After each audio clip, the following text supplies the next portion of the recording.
All right, welcome back, everyone. I hope that was a refreshing break for you, an opportunity to check your emails, grab some lunch.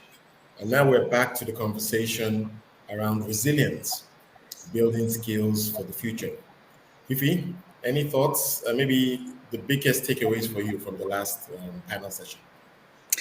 I think some of the biggest takeaways, which I actually have shared on Twitter, and I've seen that a lot of the attendees have been active on Twitter. Thanks so much for doing so. But just the fact that, I mean, ultimately it is a huge task, and it's a huge task that will require all stakeholders to be on board, a holistic approach and a shared responsibility from everyone in the reskilling and upskilling path, journey and agenda. So that's governments, that is business organizations, as well as individuals. It will require quite a bit of funding, in fact, quite a lot of funding. I mean, if you just even think practically in terms of the number of courses that need to be perhaps even now built anew to enable the preparedness for the future, the curriculum that needs to be rechanged. I mean, the systems and the processes that go through that, even businesses that perhaps need to change the way they currently operate right now, the financing model that will be required through that. But just the closing thought that Francesca did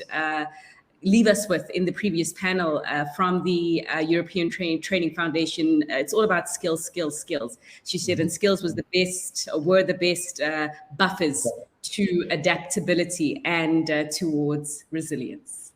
I thought that was a great quote as well. Very well done to the panelists and, of course, to you for moderating. But now we are moving a little deeper into the conversation about resilience, and I have the pleasure of inviting some really distinguished speakers to join us for that conversation. So this time we are speaking about skills and resilience within the context of institutions. So institutional resilience is our focus. I know that the TVET will be a big focus of a lot of things we'll be discussing in the next few minutes. So let's get started as I introduce to join us for this panel, starting with Virpi Stucki from UNIDO. Virpi is the Chief Skills Development and Fair Production Unit. She's the chief, rather, of the Skills Development and Fair Production Unit at UNIDO. And in that role, she oversees UNIDO's interventions on improving the income and employment opportunities by empowering people and enterprises with demand-driven skills and by fostering entrepreneurship. Virpi, it's great to have you join us for this conversation. All right, you are muted, but hopefully you get unmuted as we get into this. All right, we also have Tim Schreiber from the European Union. Now, Tim is a policy officer at the European Union's Directorate-General for Employment, Social Affairs and Inclusion Division. He works in the unit in charge of vocational education and training. So I did mention TVET, so he's really qualified to discuss that. Tim's task focus on institutionalization of vocational education and training, skills needed for the green transition on the labor market, higher vocational education and training, as well as selfie tools for work-based learning. Tim, it's great to have you join us today. Thank you. Happy to be there. All right. We also have Ngigi Njuguna. He is the Deputy Director of Don Bosco Tech Africa. So we are going into Africa now. And he has 13 years of experience in TVET management in Uganda and strives eagerly to promote the dignity of the less fortunate in society through networking and advocacy. It's great to have you join us, Mr. Njuguna. We also have, okay, he isn't here right now. Hopefully he will join us shortly. But moving on, we have Robert Palmer. Robert is an international education and skills development consultant with over 20 years of experience providing technical assistance in the field of technical and vocational skills development. He's currently working with UNESCO on a study on TVET resilience. Robert, it's really good to have you join us. Hi, everyone. Good to be here. All right. We also have joining us Paul Comyn. Paul has over 30 years experience in skills development and labor market services as a technical specialist and consultant. He has worked on various assignments and projects associated with the reform or expansion of skill systems in more than 35 countries. So clearly very experienced there. His interests include comparative skills policies and industry engagement in skill development. And before recommencing work as an independent consultant in 2022, he worked for the International Labour Organization for 14 years, culminating in the role of senior skills and employability specialist, leading the work of the Skills Policies and Systems Group in Geneva. It's great to have you join us today, Paul. Morning, everyone. We also have joining us Allison Birch-Cooper. Now, Allison Birch-Cooper leads the research and development portfolio at the Hearts Trust. Now, HEART, I understand, is an acronym for, just trying to remember now, just give me a moment, I'll read it up here. Yes, it's Human Employment and Resource Training and the National Service and Training Agency Trust, all the way from Jamaica. It's great to have you join us today. And just to give a little more background, she has over 18 years of experience in labor market research, sectoral assessment, and program monitoring, evaluation. It's great to have you in the conversation with us today, Allison. Good day. It's my pleasure to be here. And we also have Diego Angel-Urdinola. He is from the World Bank, and he's a human development economist for the Education Global Practice at the World Bank, where he leads lending operations, technical assistance, and applied research in areas of education, skills, TVET, and jobs. His work experience includes various developing countries and regions, especially Latin America, Europe, and Central Asia. Also, he's done some work as well in Sub-Saharan Africa and North Africa. Diego, it's a pleasure to have you join us today. Thanks for the invitation. All right, so let's get right into it. I took a moment to read out the short bios of some of our speakers, so you better appreciate their backgrounds and their qualifications and credentials to discuss this topic. I'd like to start with you, Diego. As we look back at the impact of the pandemic, when shocks like this happen, what in your view are some of the specific challenges that TVET institutions experience? I'd like you to start with that. Okay, first, I apologize. My voice is a little bit funny. Weather is changing. Good enough for me. Weather is changing in Washington, D.C., so I'm going to try to communicate well. So this is a very good question, and basically what we saw is that during the pandemic we had over 2 billion students outside of the school system due to the school closures. Of course, that affected TVET students as well, with different implications. And one of the implications is that TVET students are very particular. They need, for example, to develop practical skills. So it was very difficult for a closed institution to provide practical skills for a cooker, for a welder, for someone who needs to develop really his skills by learning, by doing, or by being in access to workshops or practice. So that was a particular challenge. And what we saw is that school closures, especially for those who did not have the means to cope and have some type of meaningful digital learning, that actually ended up in what we called learning losses. With the little kids, that in a way translated into what is called learning poverty. Many kids did not develop from the minimum skills to be able to perform well. But I would say that for the older kids, especially those in TVET, some of them started to develop these symptoms of a skills poverty. They didn't have enough skills really to be able to succeed in the labor market. And some of them actually exit they just decided to exit the system. They become less engaged or less active with the education, and some of them engaged into the labor market, and it's going to be very difficult to bring them back.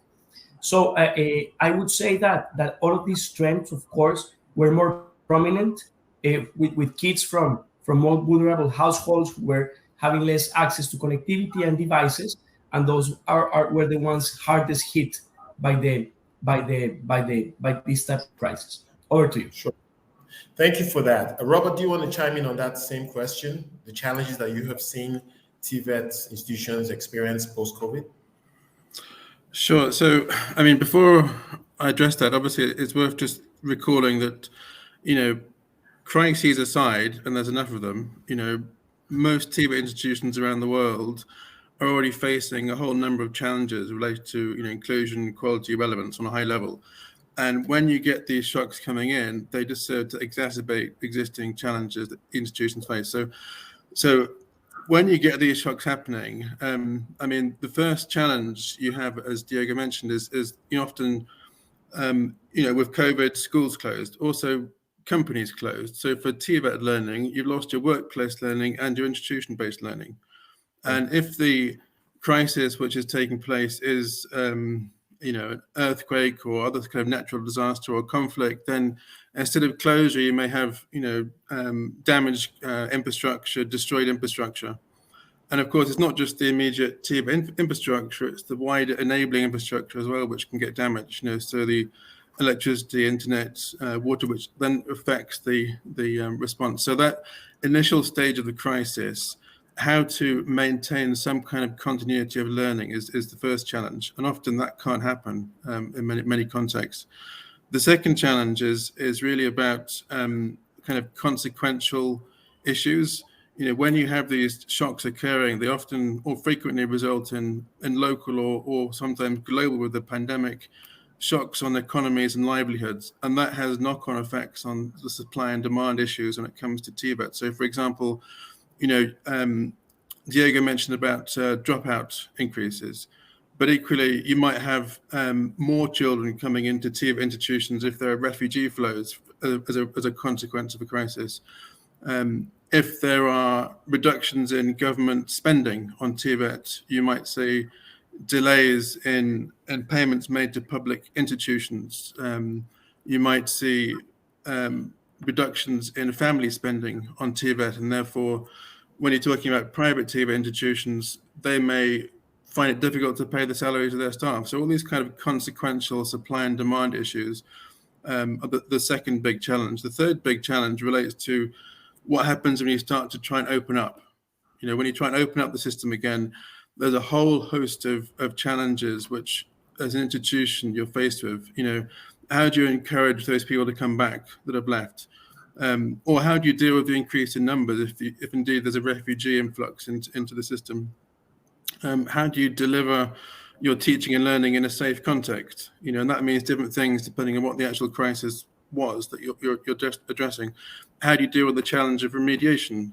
Diego again mentioned, skills poverty or learning poverty. How do you address that? So all of these things at the same time is the third challenge. And just lastly, as a sort of fourth challenge, then once the crisis has passed, then what do you do to strengthen the resilience? And again, this very much depends on, I guess, the origin of the crisis. It partly does. So for example, if it was a natural disaster resulting in flooding, do you want to, and do you see that to be an event which will occur more frequently going forward?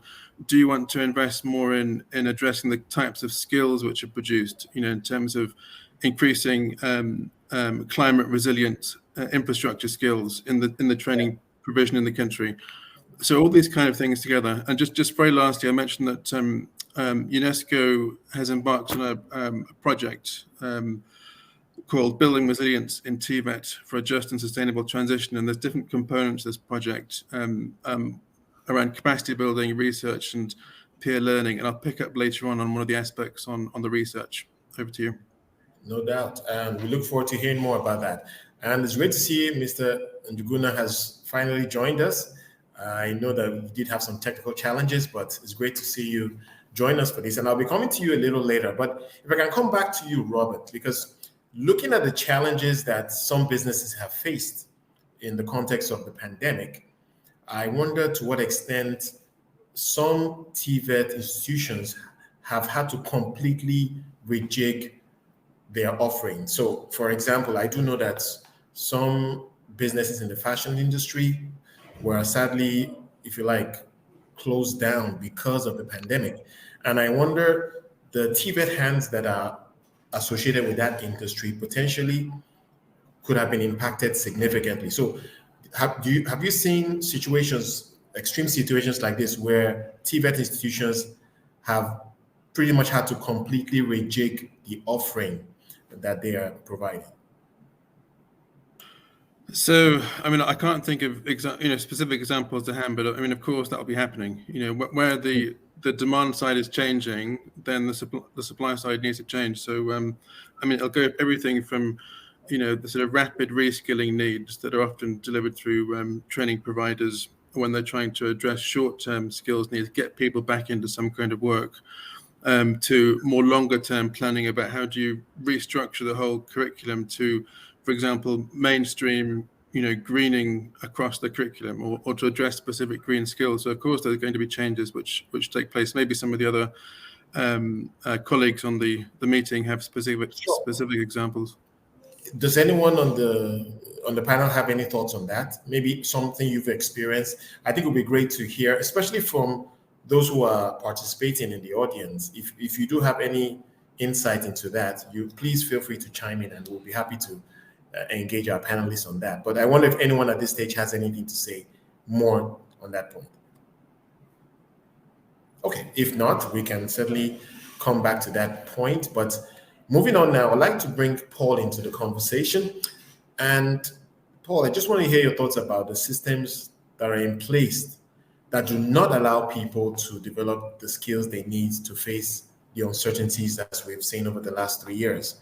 So what exactly is wrong with the system, in quote, if you like, that you have observed in some countries or regions that make it difficult for these institutions to reorganize and innovate? Yeah, thanks. I mean, it's a bit of a funny question, this one, because there's a kind of a double negative embedded in there. I guess if we take a step back and think about work-based learning, for example, and the link between institutions and workplaces. Now, if workplaces aren't interested in building the skills of their employers, if they are working in a low skills equilibrium where there are low wages, low value add, and low demand for skills, then you're automatically trying to engage with a system where skills is not particularly well valued.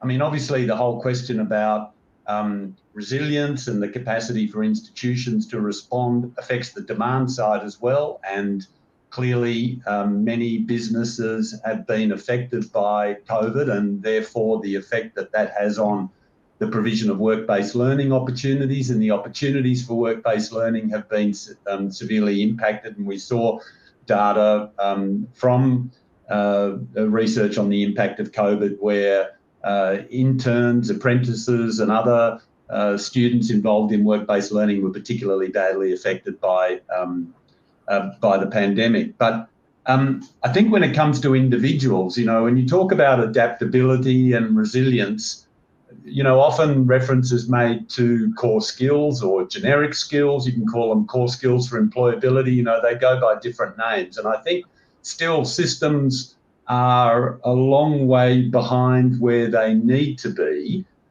in how well they develop these core skills. Clearly, a lot more support is required for teachers and trainers because it does require a different way of teaching and learning and assessing. It requires different approaches to certification as well. So I think we're only seeing, limited evidence of how systems are really engaging with this challenge of integrating core skills into delivery and assessment beyond simply mapping them in curriculum documents and qualifications, but actually grappling with the more complex challenge of integrating it into classroom practice. And I think the third point there relates to teachers and trainers. You know, often the education and training workforce don't have the tools that allow them to be resilient. They don't have the tools that allow them to respond in times of crisis, and we can point to the whole digital learning infrastructure as one example there. But also just the tools to respond to the normal sorts of changes that everyone working in a dynamic education and training institution have to grapple with. Changes in curriculum, changes in learning, changes in assessment methods, changes in the relationships they're supposed to establish with employers, for example. All these things place additional loads on teachers and trainers. So I think, you know, when you talk about the system, you know, you've got to break that down in terms of impact on individuals, impact on the demand side, as well as teachers and trainers. Thanks. You mentioned support for teachers, and as you did, it just reminded me of some of the points made in the last panel in the closing statements. One of the panelists spoke of support from the private sector. Now, in terms of the support that you're speaking of, I just wanted to get very briefly, if you can, your perspective on where that support must come from, because I think in most countries, it's assumed that it must come from the government. But what are your thoughts on the role of the private sector and other institutions?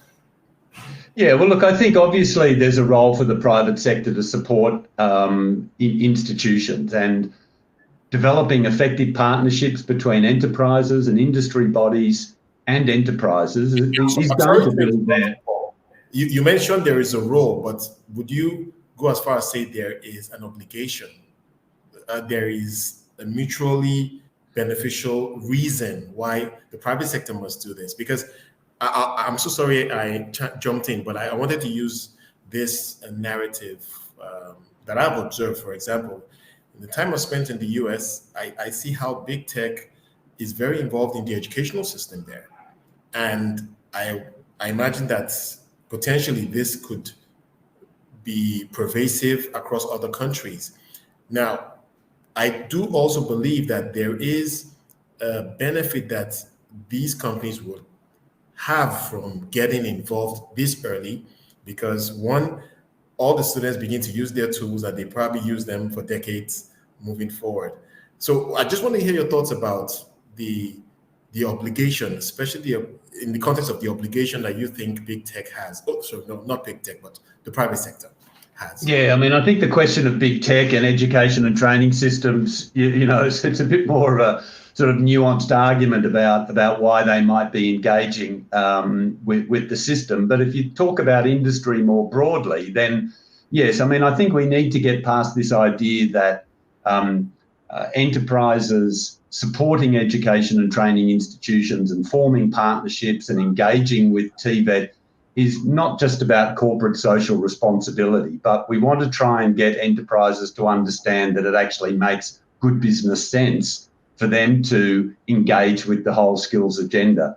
Now, if you know, industry isn't homogenous in the sense that small, medium and large employers behave in very different ways.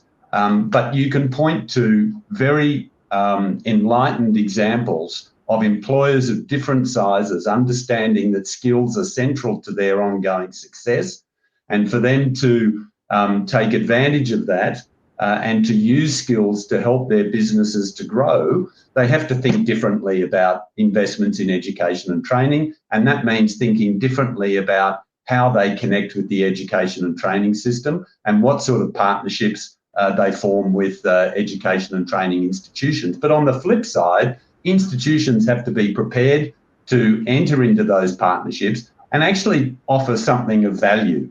And I think this is where we see a number of institutions struggling because they don't have the programs that they need to be able to offer. They don't have the internal administrative flexibility to respond in the way that they should. and they simply don't have the entrepreneurial attitude to get out and engage with employers and think about how they can better package their products and services. Thanks.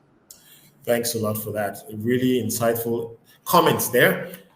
Let's now head to Jamaica to hear of hopefully some stories of success.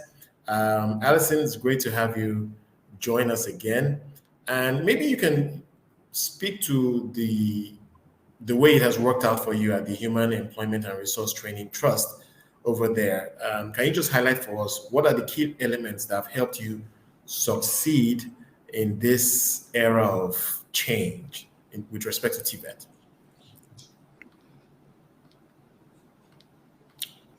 Okay. Good day again, everyone. Thank you for that question. So at the Heart National Service Training Agency Trust, we have in place a sustainable funding model. So within this model, eligible employers, they contribute to Heart 3% of their wage bill as a statutory requirement. Heart was also able to generate income through its training-based enterprises and other investments. So during the pandemic, while there were expected decline in income, the decline experience was not significant enough to have derailed the mandate of the organization. And because of this, we were able to change with disruptions. So while experiencing the pandemic, much of our physical classroom classes, they have also moved into the virtual classroom space via digital learning management platforms such as Moodle. So what this means is that we had to swiftly develop the technical capacity of staff to support new ways of working and to deliver innovative services. Computer labs at institutions had to be outfitted with new systems, which were used to conduct online assessments and to provide a source for trainees who needed computer access. To remain relevant, it was also imperative that the organization remained responsive to the needs of its customers. Two of such were the demand for courses that could be completed in shorter time frame and prior learning assessments. So with this knowledge, the organization increases offerings in job certifications, which is an award issued to individuals who have attained competency in specific jobs. They're usually shorter in duration than the full national vocational qualification of Jamaica. So increased emphasis was also placed on assessing and certifying individuals who would have demonstrated that they would have already acquired the necessary skills and knowledge through an assessment-only approach. The organization also saw it as a matter of urgency to create a digitally liberated citizenry that has a capacity to use technology confidently. So consequently, what the trust had done was to introduce a digital literacy core unit within all its training programs. Another key element that helped us to succeed the pandemic was being more responsive to emerging and anticipated demands. So Heart has a capacity to identify emerging and anticipated training needs of the labor market. So having identified these needs, we were able to upskill and reskill workers who were displaced or had found themselves with emerging skills gap, while at the same time identifying and preparing the necessary resources to treat with the anticipated training needs. Now, as you would agree, Heart on its own, we do not have the capacity to train and certify the Jamaican workforce. And as such, we're very grateful that we have a strong partnership network. So through partnership, Heart was able to increase capacity for the development of its standards, increase access to an increased number of trainees, as well as to improve the capacities of a number of its instructors and assessors. And of course, our most vulnerable. Through a network of partners, again, the organization was able to increase focus on supporting vulnerable citizens. One of such is our youth at risk. So through partnership, the agency was able to revitalize its approach to recruitment and has increased its interactions with communities at increased risk of crime and violence, which with shorter programs to reduce the probability of youth at risk being unemployed and engaging in antisocial behaviors. Thank you. Thank you very much. It sounds like a real success story, and just so we better appreciate that, I was wondering if you could maybe share a few high-level statistics in terms of the outcomes of what you're doing in Jamaica, the impact it's having on the workforce. Okay, so at Heart, we do tracer studies of our graduates, and the last tracer study was published December 2021. And what we found was that during the year of COVID, the employment rate of our graduates declined by 5 percentage points, moving from 80% to 75%. I'm going to say quote unquote, post-COVID, which was last year.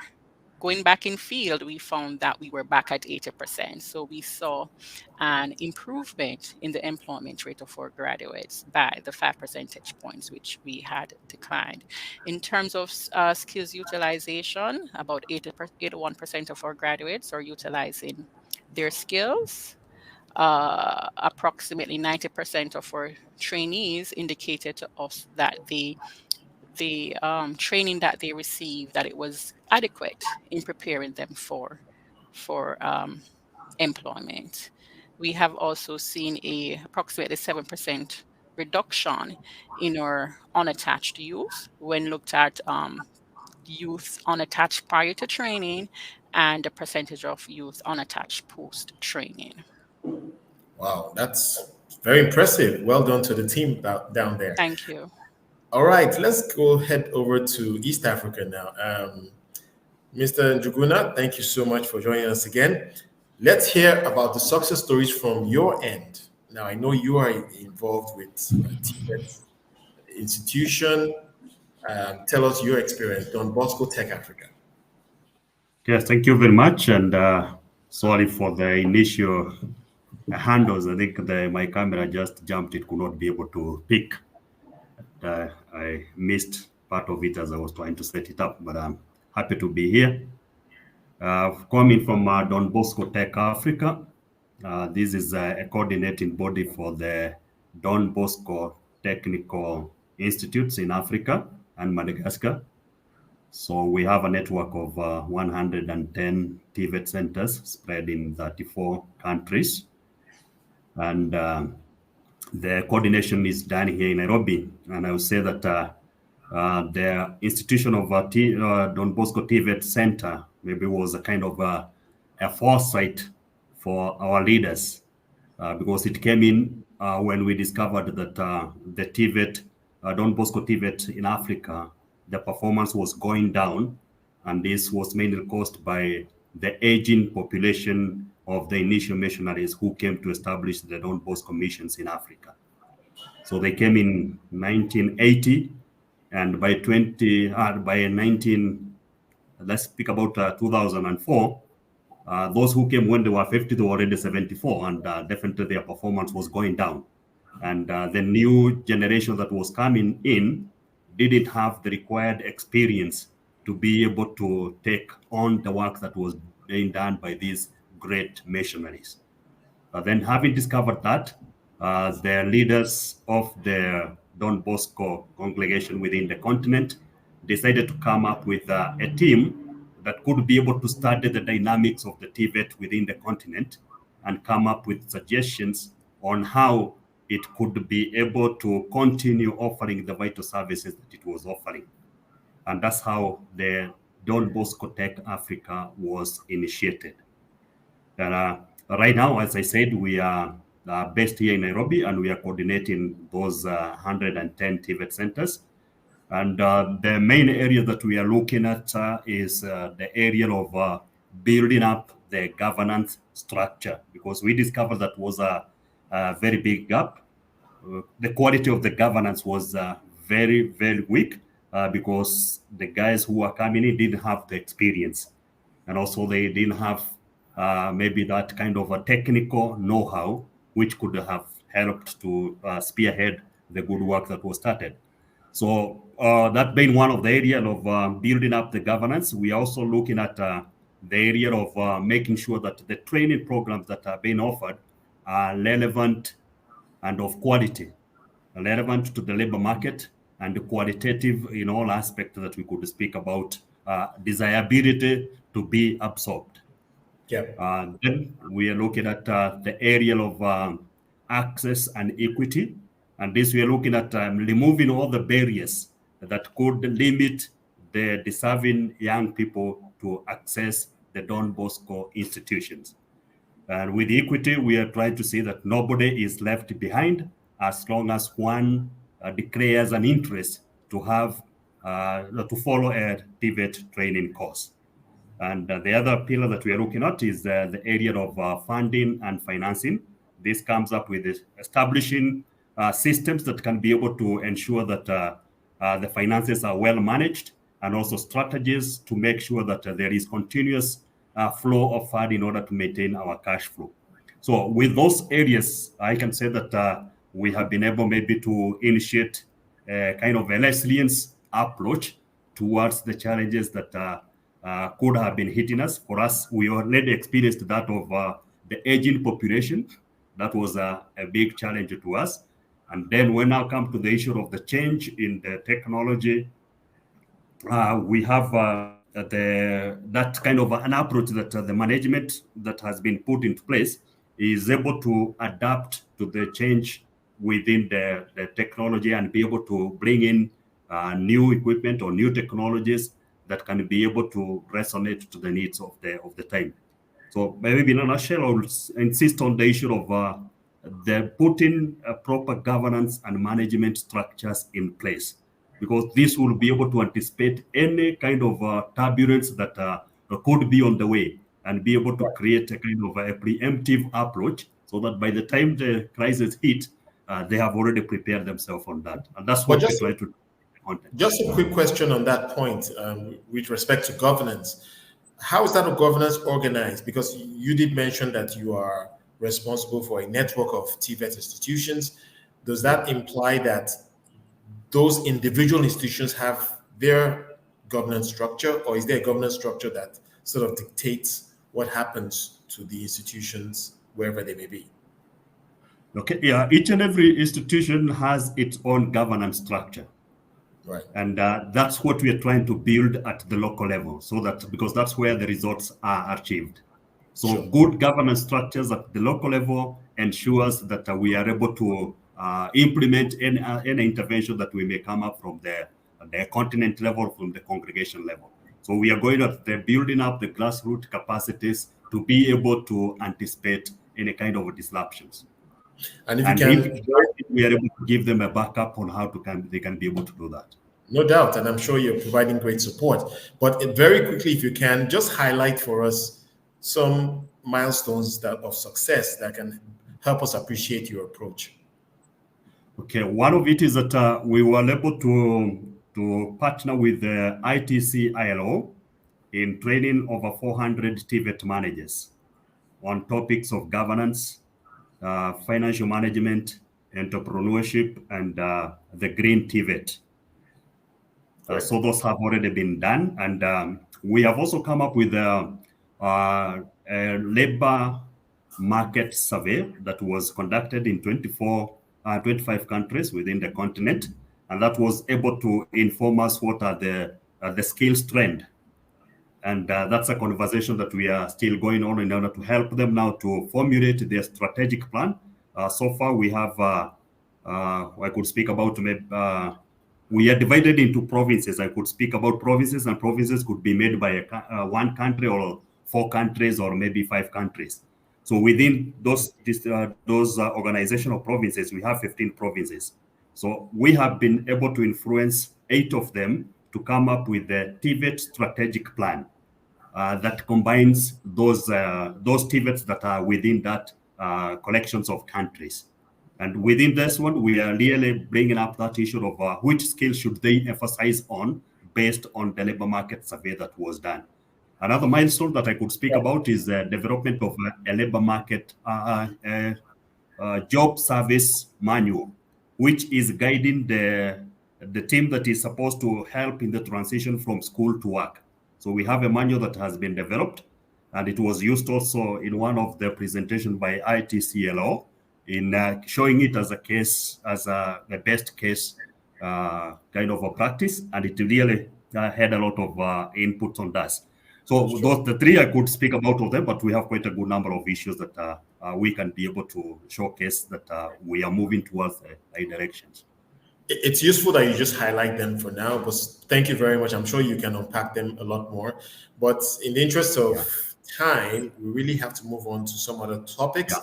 But I just would like to say very briefly to our audience that please, you are encouraged. I see Jonas asking the question, should we leave our questions here? Absolutely. Please type in your questions or comments in the comments field, and our panelists will be happy to take them.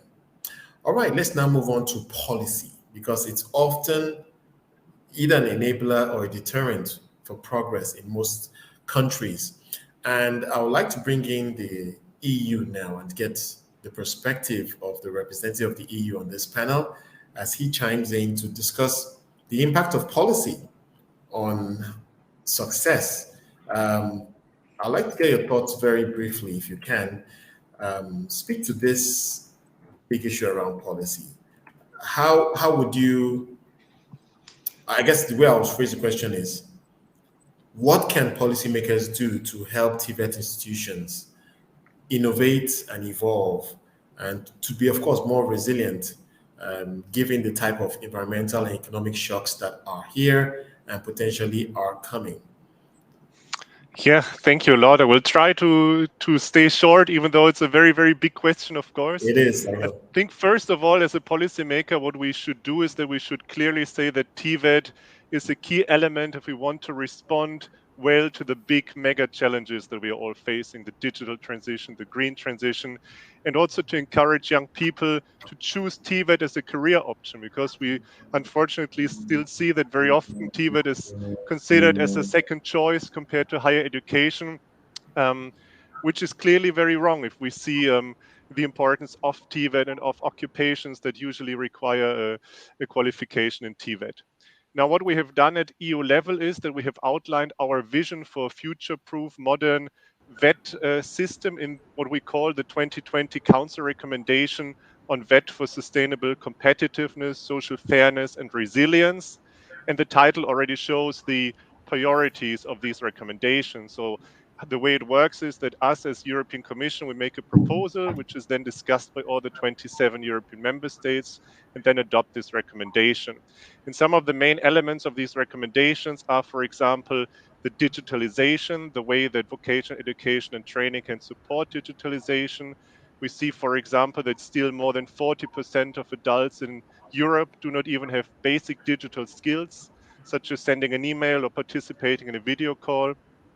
But also the important contribution of TVET to the green transition, because there as well, we often hear that the green transition will mostly benefit highly qualified engineers, for example. But actually what we see on the ground is that what is very often needed is technicians, people who install, for example, renewable energy systems, maintain these systems, and there's a huge lack of these qualified technicians in Europe.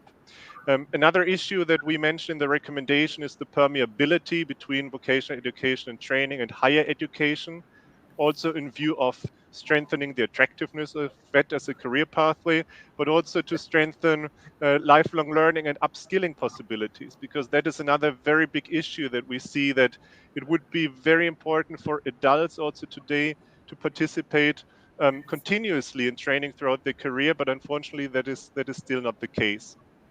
Now, the competencies within the EU are in the way that it's mostly at national, at member states level, that these reforms can then be implemented on the ground.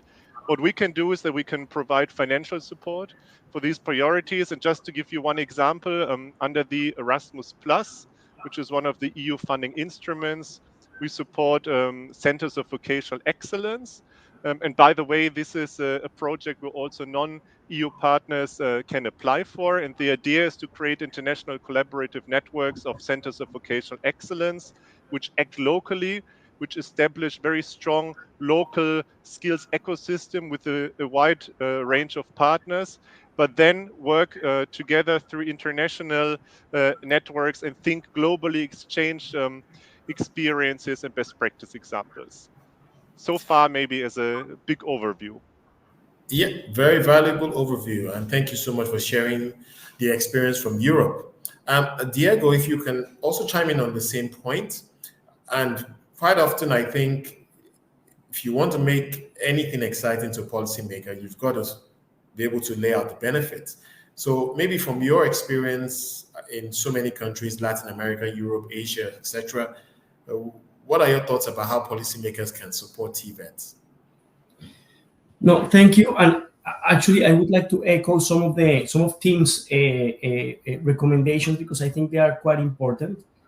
Look, one of them is to tell policymakers TVET, if well done, could be transformational, because it could really address some of this stagnation in productivity. It can really generate a skilled labor force. But another message is, if you want to do TVET right, it's not cheap, because you need infrastructure, you need good teachers, you need good equipment, you need labs, and then now, due to resilience, you need good digital infrastructure. So that's a misconception. Policymakers believe that TVET is cheap, is social, and I think if you do that, it's going to be very low value added TVET. If you want to generate high value added TVET, you really need to make investments, and if you make those investments, it really could be transformational. The other one is the flexible path. There are many countries that pre-screen kids since secondary school to TVET based on bad performance in examinations.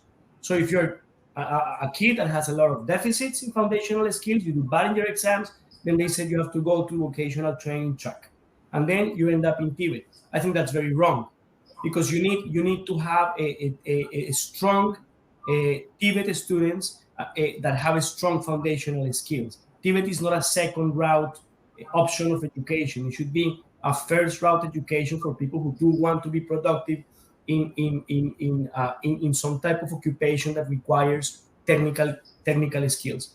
So I would say that don't try to segment your education and create a good path, a bad path, and the TVET is the bad path. I think TVET should be a great path for those who want to generate or to do those occupations. And the last but not least, there was a big debate about 50 years ago about the role of TVET. Should TVET prepare people for jobs, or should TVET prepare people for life? And actually, at that point, it was no. Let's have TVET prepare people for jobs. And what happens is that right now jobs are very uncertain. You don't have any more these jobs of a welder that you go to a company and you weld 30 years, then you retire with a pension. Those jobs don't exist anymore. Now you train a welder, and tomorrow there's a welding robot, and this kid needs to cope with those changes, right? So what you need is to really focus TVET not only on the development of practical skills, but strong foundational skills. And I mean remediation of literacy, numeracy, because today, according to PIAC, which is a OECD exam, about 30 or 40% of TVET graduates don't have adequate problem solving, literacy, and numeracy skills. So they know how to do something, but as soon as that something changes, because the labor market is changing a lot, they don't know how to adapt. So very important to focus on remediation of literacy and numeracy skills, and then teach differently. If you teach differently with team group work, project-based learning, you can enhance also the students' capacity to do problem solve, to have critical thinking. And if those kids who go into TVET have those skills, they can adapt as technology changes, because it will change, and it will change rapidly. So basically, in a nutshell, I think you need to really revalorize TVET. It's not a social program. TVET is really a productive. It needs to be a choice of the students. It's not a second-rate education choice or path. And third, if you want to do it right, it could be transformational, but you need investments. And last but not least, you really need to focus on developing a package or a basket of skills, this is something that Paul also said, so that when kids go, they know how to do something, but if that something changes, they can really adapt and learn to an ever-changing labor market. Over to you. Thank you very much, Diego. Very well said. A very comprehensive insight there into what can make it work. And now, Virpi, I've left you hanging for a long time. So my apologies, but your insight is very valuable because now we're talking about money. How do these institutions achieve financial independence? Your perspective from UNIDO on that point. Thank you so much, Vole, and it's good that you left me hanging because I had some technical issues at the beginning. So very happy to be here in this panel. Good afternoon, everybody. Well, first of all, to your question, and also what I have heard from fellow panelists is that there is no one size fits all. So it's basically depending on the context of a particular country and the particular TVET system. But what I can say based on UNIDO's experiences implementing 20 plus projects in more than 10 countries in the past 15 years is firstly, you need to know the system. So you need to know the TVET system. And for this, UNIDO has recently started implementing a tool or using a tool called Market Systems Development Approach, MSD. And we piloted this in DRC, where we looked at the skills markets, we looked at the labor market, we looked at the institutions that play a role, the capacities and so forth. And based on this approach, we designed a project. And of course, we have learned a lot about the project design, and we collected these learnings into a brief. But of course, then we need to see how the results and the implementation of the project will go when we use the market systems development approach, and whether financial independency and sustainability will be increased. So first, you need to know the system. The second point is that one needs to start early. So building financial independence takes time, especially if you need policy changes. And especially at UNIDO, when we might introduce a new program, completely new training approach, equipment and so forth, we need to really start from the day one to think about the financial sustainability. And for this, again, we have produced a how-to guide on financial sustainability, where we have some templates, and of course this can be replicated in other countries if relevant. And then the third point, if I may, is yes, of course to focus on the institutional capacity building, because my fellow panelists from Don Bosco, you mentioned the importance of the management structure. Financial management is a different skill set, and of course, as important it is to build the technical skill sets and the teacher skills. It's very important to build the management skills, including financial literacy and budget planning and so forth. So these would be my three things. Sure. Thanks. Thank you very much. And just so audience are aware, I do see that the UNIDO team have dropped some of those reports that you spoke of in the chat field. So please take advantage of them. I'm sure there's a lot to learn in terms of how you can design. She did mention project design, how important that is, how you can design your TVET institution properly to attract the financing that you need. And of course, you spoke to other very important elements there. Thank you so much, Virpi. I think before we begin to round up, it's valuable to go to the audience to get their thoughts and questions. So Chapo has asked this question. Most of the countries, developing countries specifically, the materials in the TVET is very far behind from existing technologies. How can we transform it to improve the skills for the youth? I think that's a very good question, because I see that as well. TVET institutions seem to be those institutions that don't necessarily attract the priority of many policymakers in terms of education, and so they tend to lag behind.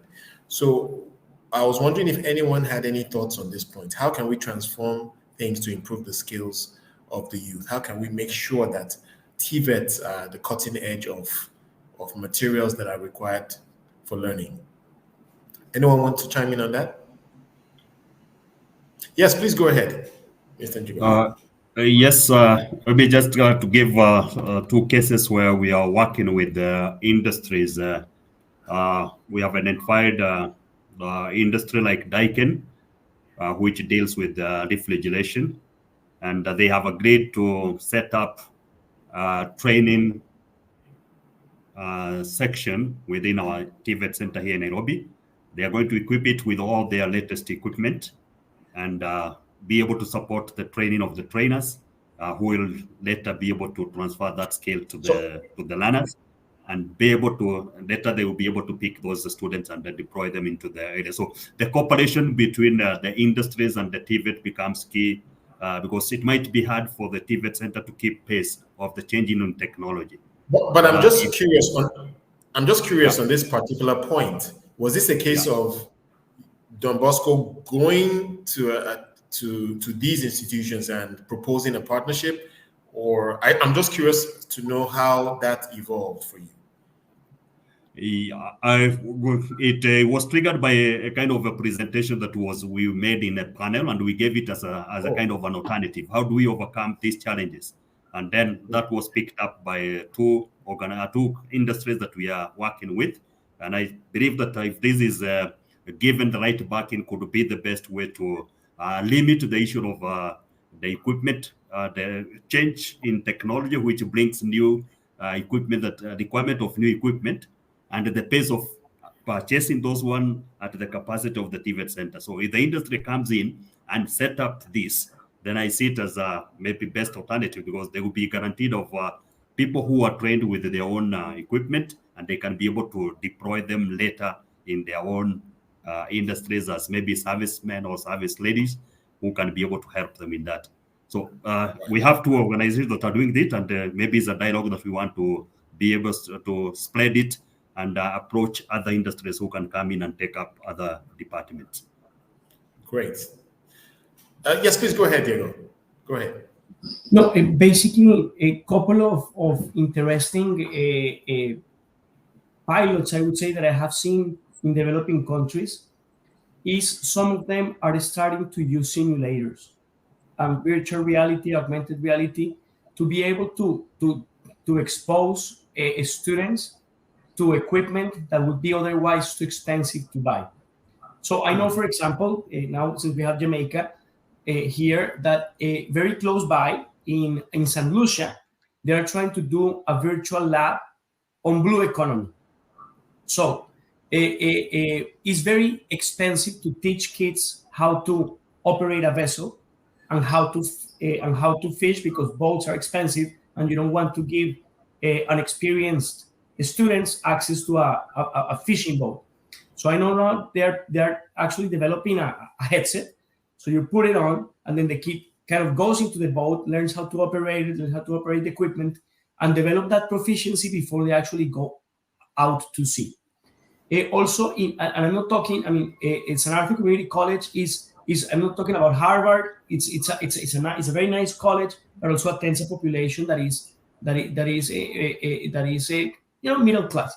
And then in Ecuador, I saw as well in technical institutes, they didn't have the equipment, for example, to provide one motor per student to assemble and disassemble.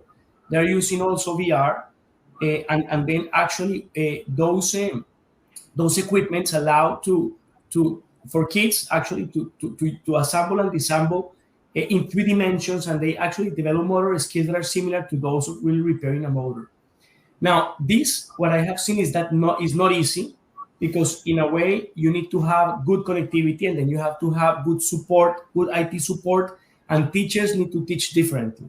But if you have those components along, I think these type of simulations, augmented reality, virtual reality could be a potential to expose kids to best equipment without necessarily making big investments that have to stay physically there for a long time. If the software becomes updated, you just change the software.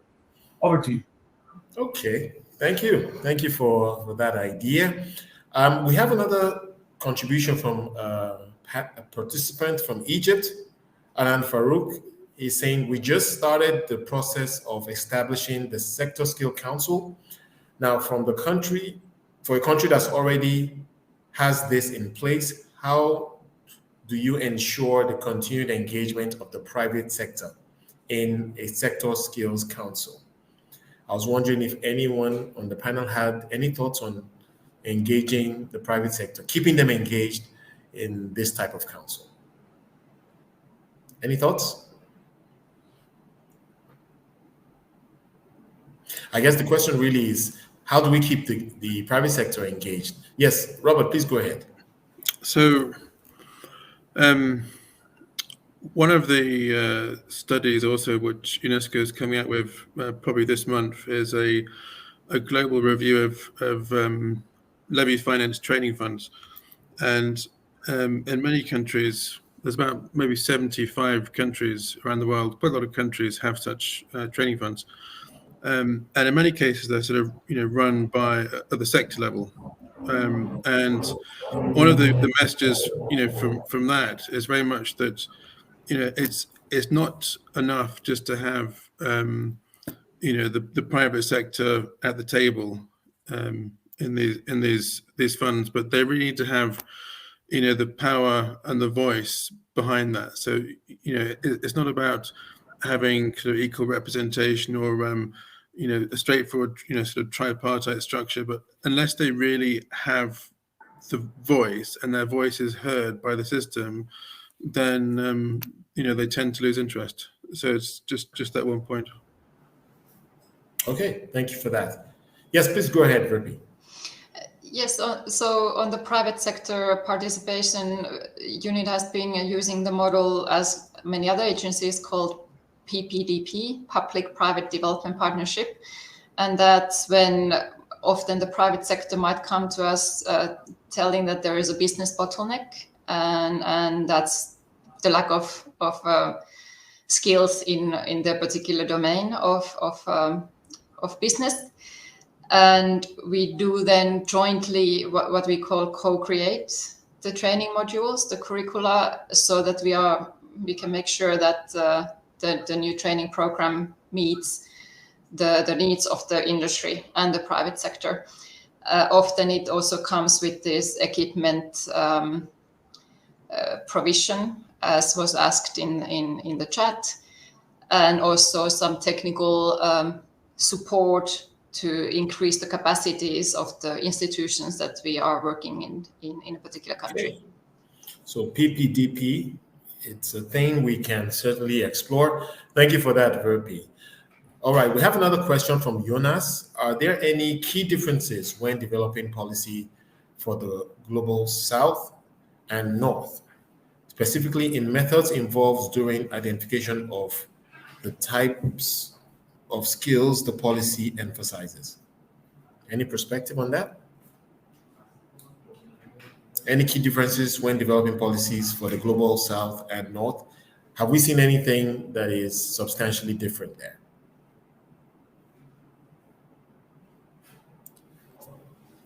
Diego, you've been all over the place. Any thoughts on that point? Have you seen anything different?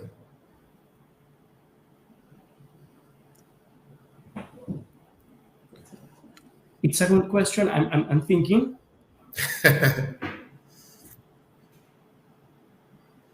Or anyone else? Yeah, let me jump in. I mean, yes, go ahead. In the global South thing, I mean, one of the key differences for me has always been, the sort of relative size of informal economies, and people talk about sort of, demand-driven skills, but often what they're talking about, and this has been a story for, frankly, the last 2 decades, hasn't changed a great deal. What people have been talking about is demand for the formal sector.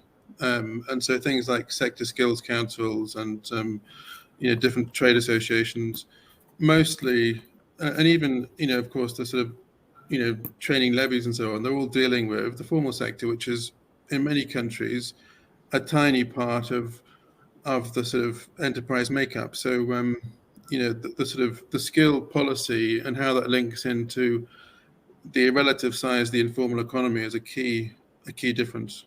What that means for skill needs.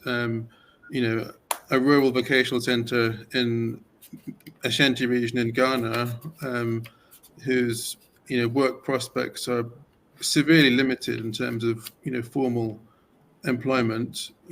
Majority of those trainees are going to be moving into jobs in the informal sector, small businesses, and so entrepreneurial skills are really important. So that's a really, really key difference. And if I can tweak the question a little bit, are we seeing any differences in the way these issues are approached in the developed and developing countries? What can we learn from the approach that is working in developing countries and perhaps developed countries as well? Yes, Diego, please. So maybe a couple of thoughts. Well, in developed countries, in a way, developing TVET is a little bit easier because it's most industrialized, right? So you know what industries are in demand. It's more formalized too, so you kind of try to align the programs to those industries that have high demands, and then it kind of works. Now in the South, it's more challenging because you have, as our colleagues were saying, you have less industrialization and higher levels of informality. So one of the approaches that some institutions are doing in the South, those that are kind of more organized, is to start the offer by doing some type of value chain analysis. So basically, what can my local economy produce that has value added, right? Where is the value added in my local economy? So you go and check where the value added is. And sometimes it's not in the sexy programs that you would like to teach. It's not in data science. It's not in infographics. It may be in agriculture, right? How to, and maybe the local needs are, there's no labs for you to certify phytosanitary conditions of food so that food producers can export it, right? So I would say that doing more business intelligence about local markets, seeing where the value added is in the local market, and then trying to accommodate programs and to train local kids to respond to those needs. And I have seen, for example, in countries, I'm actually going to again back to Jamaica because I work on the Caribbean a bit, that there's a lot of potential for agro-industry, but there's very few good programs on agro-industry, right? And there's and so on and so forth. For example, there are in some islands there are a lot of programs, a lot of demand for boat repair, but most of the academic offer is on car repair. So why? Because in a way, in the South, many of the TVET offer is an emulation of what works in the North. So if they offer their mechanics and all these things, then let's offer it here, but without understanding the local needs. So I would say let's start by better understanding the local needs and aligning TVET offer to those local needs, and then maybe another area which is becoming also more interesting is that there is a big increase in digital employment. And I know that's also in Jamaica. I know in Jamaica there are actually, even though they don't have a computer design industry in Jamaica, you have an emerging niche of computer designers that are selling their services globally. to the United States, to Pixar, to others. So why not generating, if you don't have the industries, but you have the digital platforms and you could be competitive on a particular niche that has global demand, why not teaching those kids to provide services and goods globally? Of course, that requires good payment systems, that requires digital skills and so on, but it has come to my attention that in Jamaica, there's a young group of entrepreneurs that is becoming quite sophisticated and that is providing animation services to the US, even though they don't have an animation market in Jamaica. So that's something that the South could do as well, is basically teach kids on some niches where actually there is global demand that they could provide service digitally. But of course, the ecosystem of digital payments, digital servicing, digital platforms need to work well. That's it on my side. Over to you. Thank you. Thank you. I really like that example of digital employment. I am seeing that in Nigeria, for example. But was it Tim? Yes, I think you have something to add to that. Please go ahead, Tim. Yes, thanks. One example now, thinking from the European perspective, where I think we are pretty strong, is that we have very good skills intelligence systems in place. I must say I'm not really sure how much that is a practice in other parts of the world, but just to say that the idea is to have a very good analytical systems of what are the skills needs in 10, 15 years from now, to understand what are the sectors. I mean, this is closely related to business intelligence, but we're talking now more about looking into the future, specifically regarding skills, how they will change, because the young people who are today in initial vocational education and training are those that will be on the labor market in 10, 20 years from now. So I think it's really important to have as good idea as possible of what the skills will be that these kids will need then, and to adapt curricula today accordingly. Of course, these models are always based on many, many assumptions. That's very clear, but I think still it should be sort of the analytical basis of policy making when we talk about skills policies. Thank you for that, Tim. And as you mentioned, clearly this will be based on many assumptions, but I think many will be interested to hear some of those skills that perhaps your intelligence is picking up in terms of those that will be most valuable in the next 10 to 15 years. I wonder if you can just highlight a few for us. Yeah, I mean, for example, if we talk about the green transition, colleagues ran a scenario about what the situation will be in 2030 because of the green transition. And we saw, for example, that the skills level that is expected to grow most is the medium skilled level. So exactly these people that usually have a background in vocational education and training, which, as I said before, is sometimes a bit surprising because we talk a lot about very highly skilled engineers, STEM university graduates, but these skills intelligence exercises actually show us that it's really worth today focusing on vocational education and training to make the green transition happen, for example. And of course, another result is that while of course, it is important to focus on technical skills in vocational education and training. We also see that because of the technological development, many of these technical skills will be outdated in 20 years because the technologies will just have changed so much. So what was said before, also repeatedly, it's important to focus on core skills, on transversal skills, such as creativity, working in teams, and this kind of skills, because these are skills that will be useful throughout the whole working life of young people. No doubt. Thank you for that. Allison, I would love for you to answer this question because so much has been said about the success in Jamaica. Chapo is asking, what is the best way to promote TVET to the youth and pushing the industries to work together to improve the skills workforce? So I guess it's two in one there. How do we promote it to the youth and how do we push industries to work together? Okay, thank you for that question. So for you to promote TVET to the youth, TVET must be attractive. So we have to start by changing the perception of TVET. Some persons, they still believe that TVET is for persons who they're not academically inclined. And if that's a perception of TVET, then youth will not gravitate towards it. So we have to start by first changing the perception, the image of TVET in order to get to get more youth to participate. So what do we do? How do we change that? How do we change it?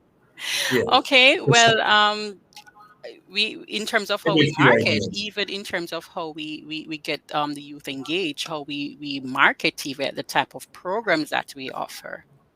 You know, we have to look at those careful. Our youth they're now mainly on social media platforms, so we have to ensure that TVET is also on the social media platform, reaching the youth. Yeah, so we have to ensure that they are seeing TVET in that light as well. All right. Thank you for that. We have just a few more minutes, but Paul, I do believe you wanted to chime in on the last point. Do you have any thoughts to share on that? And I think Virpi, your hands is up as well. Yeah, I thanks. And I see Virpi had a hand up as well, and apologies for the connectivity issues I had before. But the point I was going to make is that, you know, in the global south, there also isn't the same tradition of social partners, employers and workers organisations actually participating in skills systems, contributing to social dialogue around skills development, participating in governance structures. And, you know, one of the implications of that is taking on this subsequent question around why isn't TVET attractive is because often, you know, employers don't send the right signals to the labour market about how vocational skills are valued. You know, at the end of the day, if a young person sees that... And is that in remuneration? Is that in pay? Yeah, I was just going to say that. You know, if you get paid X for having a vocational qualification and you get paid Y for having a university qualification, then of course people are going to vote with their feet and go there. So, you know, it's a complex sort of relationship between wages, employment growth, and what sort of skills are required. But industry have to be more effectively engaged, I think, and structures such as sector skills councils, which allow employers on a sectoral basis to communicate their needs, but also to participate in social marketing around skills and development. And World Skills International is a great example of how employers can raise the status of TVET, you know, are all part of the answer to that question. Thanks. All right, thank you. Virpi, very quickly if you can, because we're almost out of time. Exactly. So to change, we need to change the perception of the parents, because I hear often that TVET is good for the neighbors' kids. So that's my addition. Okay, thank you for that. All right, we do have just a few more minutes, but it's been a very enlightening and engaging conversation. So I would like, if we can, be very brief, 30 minutes or less, 30 seconds rather, or less. If we can all just share some closing thoughts on this theme, and I will start with you, Paul. Sure, 30 seconds. Okay, well, I'll pitch for transversal or core or generic skills. We need to support teachers and trainers to change classroom practice, to develop adaptability amongst students, and we need to strengthen partnerships with enterprises to improve the potential of work-based learning, to allow individuals to engage with the real world of work. Thanks. Thank you very much. In less than 30 seconds. Robert? Hi. So I'd pitch for significantly more discussion on the types of financial mechanisms and incentives which need to be in place at country level to drive the kind of changes needed for resilient TVET systems. Great. Tim? Yes. I think firstly we need to have good skills anticipation systems in place to understand what are the skills that we need in 10, 20 years, and we need to equip young people with today. And then we also need a new mindset of lifelong learning, because we need to understand that once you finish with initial education and training, this is not the end, but the labor market is changing so fast nowadays that we need to keep on learning all the time. I think that is so important. Thank you for saying that. Allison, your thoughts? Yes. Okay, well, I would like to add that it's very important that we look at also strengthening the TVET ecosystem. It is crucial that partnerships, are strengthened, especially with employers, because they are the main consumers of our TVET graduates. It's my Got 30 it. seconds. Thank you for that. Diego? Thanks. No, that a message is that the labor market is changing, and reskilling and adult learning are going to become big priorities in the years to come. Keeping TVET data driven, the good TVET actually is expensive, but could be transformational. And last but not least, focus on a package of strong package of foundational skills as you develop TVET programs. Over to you. Thank you for that. Gigi, over to you. Are you still with us? Okay, I'm not sure he is. Virpi. Let me do that. I think I was muted. Yeah. Oh, right. Okay. I will really look at a TVET ecosystem that has these key players: the university, the TVET center, industries, financial institute, the government, and the general society. And I would like it that the university take the lead in getting involved in industrial research, which should be given to the TVET in order to prototype, then given to the industry to be able to be funded, and then the financial institution comes there. So we are looking at the issue: how do we create the demand so that the supply can be able to fit with that? So if there is a balance on that, I see us speaking about resilience. Thank you for that. Virpi, back to you to round up for us. Yeah, I would advocate for 3 A's: agility, because this is key to resilience. You need to be autonomous to be able to agile. And the third A is the anticipation on skills needs, as many of other fellow panelists has said. Thank you. Thank you very much for that acronym to round things up for us. We did do this the last time, so I would ask that if we can give a virtual applause to the audience, you can use an emoji in the chat room. Thank you so much for doing such a great job. And we would be now taking a short break. But Fifi, if you are in the back room there, yep, there you go. Any thoughts before we go to break?